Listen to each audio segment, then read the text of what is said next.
சென்னையில் நேற்று நள்ளிரவு முதல் மழை கொட்டிய நிலையில் திருவொற்றியூர் மாணிக்கம் நகர் சுரங்கப்பாதையில் தேங்கிய மழைநீரை அகற்றும் பணியில் பணியாளர்கள் ஈடுபட்டு வருகின்றனர். விவரங்களோடு இணைக்கிறார் செய்தியாளர் மணிவர்மன். விவரங்கள். நேற்று நள்ளிரவு முதல் வெளுத்து வாங்கிய கனமழையினால் திருவொற்றியூர் சுரங்கப்பாதைகளில் பணிகள் நிறைவு பெற்ற பிறகும் தற்பொழுது அந்த சுரங்கப்பாதையில் மழை நீரானது தேங்கியுள்ளது. குறிப்பாக திருவொற்றியூர் மேற்கு பகுதியான சண்முகபுரம், ராஜாஜி நகர், கார்கில் நகர், சரஸ்வதி நகர், ராஜா சண்முக நகர், மதுரா நகர் உள்ளிட்ட குடியிருப்பு பகுதிகளுக்கு செல்வதற்காகவே இங்கே சுரங்கப்பாதை அமைக்கப்பட்டுள்ளது.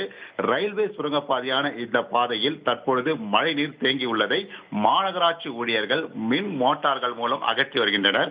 குறிப்பாக இந்த சுரங்கப்பாதையானது 15 வருடங்களுக்கு முன்பாக போடப்பட்ட நிலையில் அதனை அவ்வப்போது பெய்து வரும் மழையினால் இங்கு இந்த சுரங்கப்பாதையில் மழைநீர் தேக்கி பொதுமக்களுக்கு வாகன போக்குவரத்து இடையூறாக இருப்பதை அடுத்து இந்த சுரங்கப்பாதையானது கடந்த 2 மாதங்களுக்கு முன்பு சீரமைக்கப்பட்டது.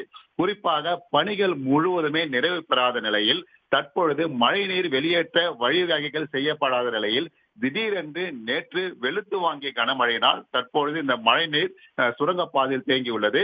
2 அடிக்கு மேலாக இந்த மழைநீர் தேங்கியுள்ளதால் வாகன போக்குவரத்து பாதிக்கப்பட்டுள்ளது. இந்த ரயில்வே சுரங்கப்பாதையை வாகன ஓட்டிகள் ஆபத்தான முறையில் இந்த மழை நீரிலும் கடந்து செல்கின்றனர். நடந்து செல்பவர்கள் ரயில்வே இருப்பு பாதையை கடந்து செல்கின்றனர்.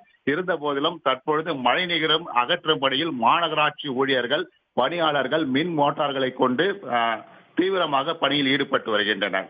பணிகள் முழுவதுமாக நிறைவு பெறாததால் மழை நீரானது இந்த சுரங்கப்பாதையில் தேங்கி உள்ளதாக மாநகராட்சி அதிகாரிகள் தகவல் தெரிவிக்கின்றனர். மணிவர்மன், விவரங்களுக்கு நன்றி. உடனுக்குடன் செய்திகளை தெரிந்து கொள்ள சன் நியூஸ் பெல் ஐகானை கிளிக் பண்ணுங்க.